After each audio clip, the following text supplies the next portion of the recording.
बारिश वाली रात का कमरा नंबर 17। शहर के पुराने हिस्से में एक जीर्ण शीर्ण होटल था, होटल शीतल पैलेस।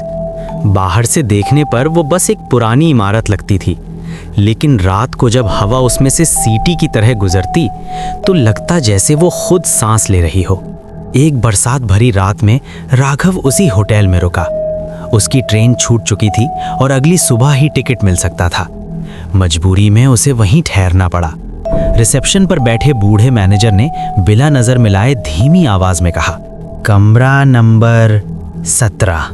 राघव ने चाबी ली, लेकिन उसने देखा कि मैनेजर के हाथ कांप रहे थे।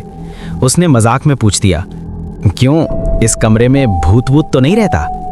बूढ़ा बस मुस्कुरा दिया, मगर उस मुस्कान में कुछ ऐसा था जैसे वो बहुत कुछ छुपा रहा हो। कमरे तक जाने वाली सीढ़ियां अंधेरी और गीली थी। हर कदम पर पपड़ी सी जमी पेंट झरती थी। जैसे ही राघव ऊपर पहुंचा, उसे लगा कोई पीछे से कदम रख रहा है। उसने मुड़कर देखा, कोई नहीं, लेकिन दीवार पे पड़ी उसकी परछाई के पास एक दूसरी परछाई भी थी जो उसके साथ साथ चल रही थी। उसने सोचा थकान होगी, नजर का धोखा। कमरा 17 का दरवाजा जैसे ही खुला, भीतर से टूटी खिड़कियों से बारिश की बदबू आई। दीवारों पे नमी के धब्बे थे और कोने में एक पुराना लकड़ी का झूला रखा था जो बिना हवा के भी थोड़ा सा हिल रहा था। राघव ने बैग रखा, मोबाइल चार्जिंग में लगाया और बिस्तर पर लेट गया। बाहर बादल गरज रहे थे। कमरे में एकदम सन्नाटा था, पर उस सन्नाटे के बीच उसे बार बार लगा कि झूले के पास कोई खड़ा है। उसने देखा, झूला अब तेजी से हिल रहा था। शायद हवा होगी, उसने खुद को समझाया, लेकिन खिड़की बंद थी।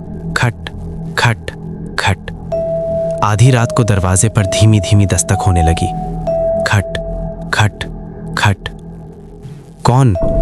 उसने पूछा।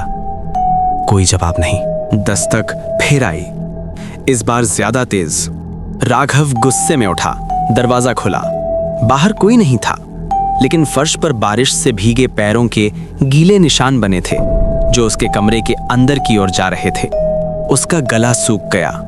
निशान सीधे झूले के पास जाकर रुकते थे और झूले पर अब कोई बैठा था। एक स्त्री जिसके बाल इतने लंबे थे कि चेहरा ढका हुआ था। उसका सिर झुका हुआ, शरीर बिल्कुल शांत, पर झूला अपने आप हिल रहा था। राघव के पैर जम गए।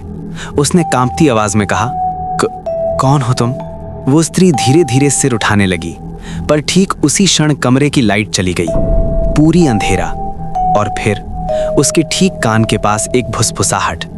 मेरे बच्चे को देखा है? होटल का राज। राघव चीख पड़ा, मोबाइल की टॉर्च ऑन की। कमरा फिर खाली था। न झूला हिल रहा था, न कोई स्त्री। घबराकर वो नीचे भागा। रिसेप्शन पर पहुंचते ही उसने पूछा, इस कमरे में कौन मर चुका है? सच बताइए। बूढ़े मैनेजर ने भारी सांस ली और धीमे स्वर में बोला, 2 साल पहले एक औरत यहाँ अपने बच्चे के साथ ठहरी थी। पति उसे छोड़ गया था। वो रात भर रोती रही।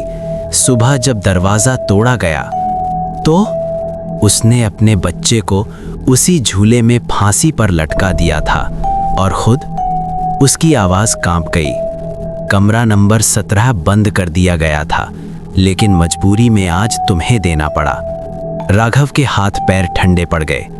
मैं अभी निकल रहा हूं, बूढ़े ने सिर झुकाकर कहा। बारिश में टैक्सी नहीं मिलेगी। जो दिखेगा वो टैक्सी नहीं होगा। वापस वही कमरा। डर के बावजूद राघव ऊपर लौटा।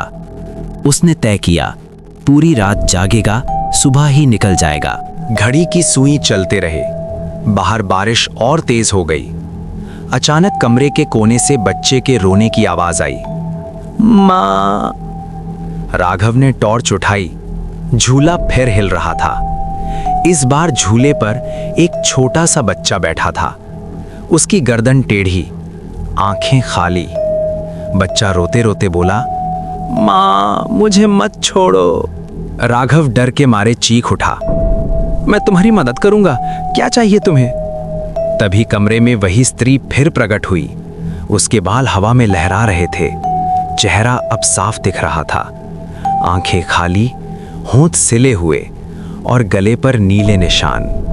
वो धीरे धीरे राघव के करीब आई, फुसफुसाई, बस यहाँ मेरे साथ रह जाओ। और तभी दरवाजा अपने आप बंद हो गया। खिड़कियां पटकने लगीं, झूला उन्मादी की तरह झूलने लगा। राघव ने पूरी ताकत से दरवाजा धकेला, पर वो नहीं खुला। दीवारों पर पानी बहने लगा और कमरे में ठंड ऐसी भर गई जैसे किसी ने आसपास की हवा ही चूस ली हो। वो स्त्री अब बिल्कुल करीब थी।